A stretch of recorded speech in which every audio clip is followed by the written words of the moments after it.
Shalom, pemirsa yang diberkati Tuhan. Bertemu kembali dalam seri pelajaran Sekolah Sabat. Sebelum memulai pelajaran Sekolah Sabat, mari kita berdoa. Tuhan Allah yang bertata dalam kerajaan sorga, terima kasih Bapa atas berkat perlindungan-Mu hingga pada saat ini. Tuhan, di sini kami akan belajar dari pelajaran Sekolah Sabat. Kuasai hati dan pikiran kami supaya kami boleh belajar firman-Mu dengan baik. Terima kasih Tuhan, dalam nama Yesus. Amin. Pelajaran Sekolah Sabat Senin 27 November 2023 yang berjudul Naaman. Kristus mati untuk semua, terlepas dari latar mereka, kekayaan, suku, atau status mereka. Allah sedang menjangkau orang-orang berkuasa yang bukan Kristen di dunia ini dan mengharapkan mereka untuk hidup sesuai dengan terang yang mereka miliki. Terdapat dalam buku Ellen G. White, Alpha dan Omega, jilid 7, halaman 349. Bacalah 2 Raja-Raja 5 ayat 1 sampai 19. Ayat 1. Naaman, panglima Raja Aram, adalah seorang terpandang di hadapan tuannya dan sangat disayangi, sebab oleh dia Tuhan telah memberikan kemenangan kepada orang Aram. Tetapi orang itu, seorang pahlawan tentara, sakit kusta. Ayat 2. Orang Aram pernah keluar bergerombolan dan membawa tertawan seorang anak perempuan dari negeri Israel. Ia menjadi pelayan pada istri Naaman. Ayat 3. Berkatalah gadis itu kepada nyonyanya, sekiranya tuanku menghadap nabi di Samaria itu, maka tentulah nabi itu akan menyembuhkan dia dari penyakitnya. Ayat 4. Lalu pergilah Naaman memberitahukan kepada tuannya, katanya, beginilah dikatakan oleh gadis yang dari negeri Israel itu. Ayat 5. Maka jawab Raja Aram, baik, pergilah dan aku akan mengirim surat kepada Raja Israel.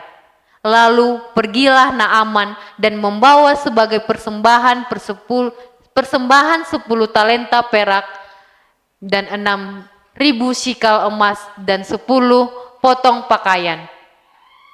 Ayat 6. Ia menyampaikan surat itu kepada Raja Israel yang berbunyi, sesampainya surat ini kepadamu, maklumlah kiranya bahwa aku menyuruh kepadamu Naaman, pegawaiku, supaya engkau menyembuhkan dia dari penyakit kustanya. Ayat 7. Segera sesudah Raja Israel membaca surat itu, dikoyakkannyalah pakaiannya serta berkata, Allahkah aku ini yang dapat mematikan dan menghidupkan, sehingga orang ini mengirim pesan kepadaku, supaya kusembuhkan seorang dari penyakit kustanya? Tetapi sesungguhnya perhatikanlah dan lihatlah, ia mencari gara-gara terhadap aku.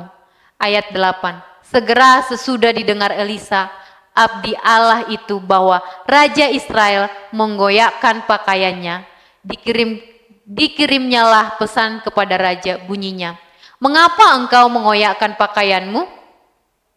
Biarlah ia datang kepadaku, supaya ia tahu bahwa ada seorang nabi di Israel. Ayat 9. Kemudian datanglah Naaman dengan kudanya dan keretanya, lalu berhenti di depan pintu rumah Elisa. Ayat 10. Elisa menyuruh seorang suruhan kepadanya mengatakan, pergilah mandi 7 kali dalam sungai Yordan, maka tubuhmu akan pulih kembali, sehingga engkau menjadi tahir. Ayat 11. Tetapi pergilah Naaman dengan gusar sambil berkata, aku sangka bahwa setidak-tidaknya ia datang keluar dan berdiri memanggil nama Tuhan Allahnya, lalu menggerak-gerakkan tangannya di atas tempat penyakit itu, dan dengan demikian menyembuhkan penyakit kusta. Ayat 12. Bukankah Abana dan Parpar, sungai-sungai Damsik, lebih baik dari segala sungai di Israel? Bukankah aku dapat mandi di sana dan menjadi tahir? Kemudian berpalinglah ia dan pergi dengan panas hati. Ayat 13. Tetapi pegawai-pegawainya datang mendekat serta berkata kepadanya, Bapak, seandainya nabi itu menyuruh perkara yang sukar kepadamu, bukankah Bapak akan melakukannya? Apalagi sekarang ia hanya berkata kepadamu, mandilah dan engkau akan menjadi tahir. Ayat 14. Maka turunlah ia membenamkan dirinya 7 kali dalam sungai Yordan, sesuai dengan perkataan abdi Allah itu. Lalu pulihlah tubuhnya kembali seperti tubuh seorang anak dan ia menjadi tahir. Ayat 15. Kemudian kembalilah ia dengan seluruh pasukannya kepada abdi Allah itu. Setelah sampai, tampillah ia ke depan Elisa dan berkata, Sekarang aku tahu bahwa di seluruh bumi tidak ada Allah kecuali di Israel. Karena itu terimalah kiranya suatu pemberian dari hambamu ini. Ayat 16. Tetapi Elisa menjawab, Demi Tuhan yang hidup, yang di hadapannya aku menjadi pelayan, sesungguhnya aku tidak akan menerima apa-apa. Dan walaupun Naaman mendesaknya supaya menerima sesuatu, ia tetap menolak. Ayat 17. Akhirnya berkatalah Naaman, Jikalau demikian, biarlah diberikan kepada hambamu ini tanah sebanyak muatan sepasang bagal. Sebab hambamu ini tidak lagi akan mempersembahkan korban bakaran atau korban sembelihan kepada Allah lain kecuali kepada Tuhan.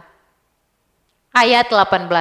Dan kiranya Tuhan mengampuni hambamu ini dalam perkara yang berikut.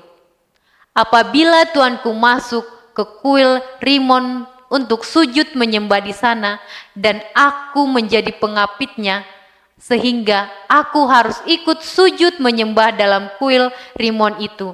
Kiranya Tuhan mengampuni hambamu ini dalam hal itu. Ayat 19. Maka berkatalah Elisa kepadanya, Pergilah dengan selamat. Apakah yang bisa kita dapatkan dari cerita ini tentang menjangkau orang-orang bagi Tuhan? Dalam kitab 2 Raja-Raja 5 ayat 17-19, Naaman mengajukan 2 permintaan yang tidak biasa setelah Tuhan menyembuhkannya dari penyakit kusta. Pertama, ia meminta untuk membawa tanah sebanyak 2 muatan keledai dari Israel ke Aram dengan tujuan menyembah Allah yang hidup.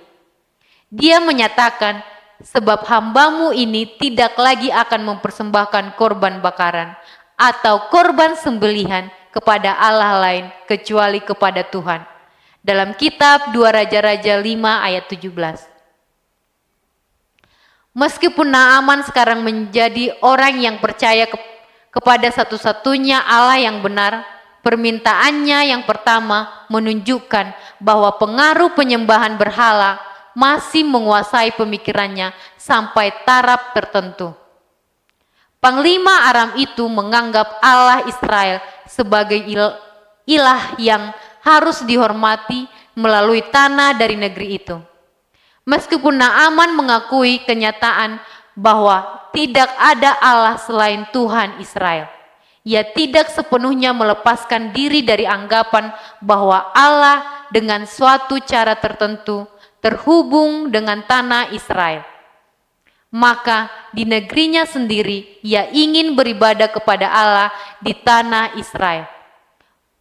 Permohonan Naaman yang kedua menunjukkan ketulusan imannya.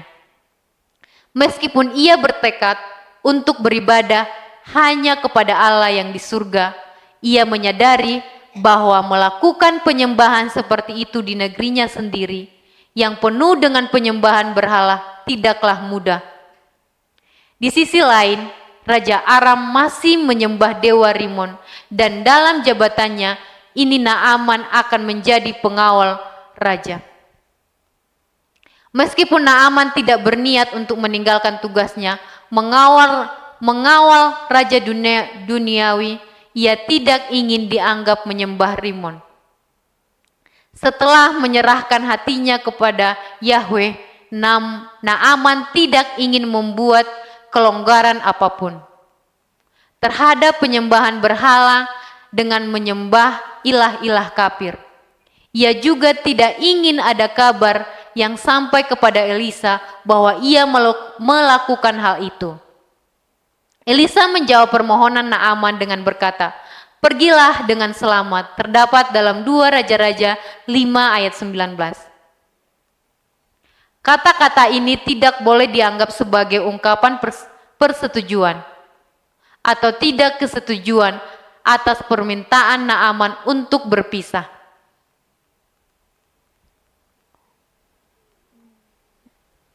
Allah telah berbaik hati kepadanya dan ia akan menemukan kebahagiaan dan kedamaian dalam pengenalan dan penyembahannya kepada Allah.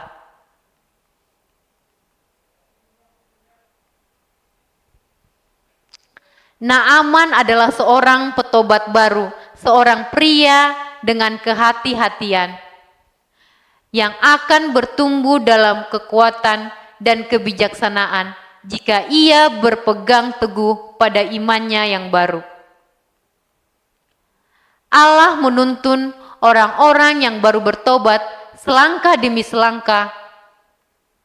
Oh my God.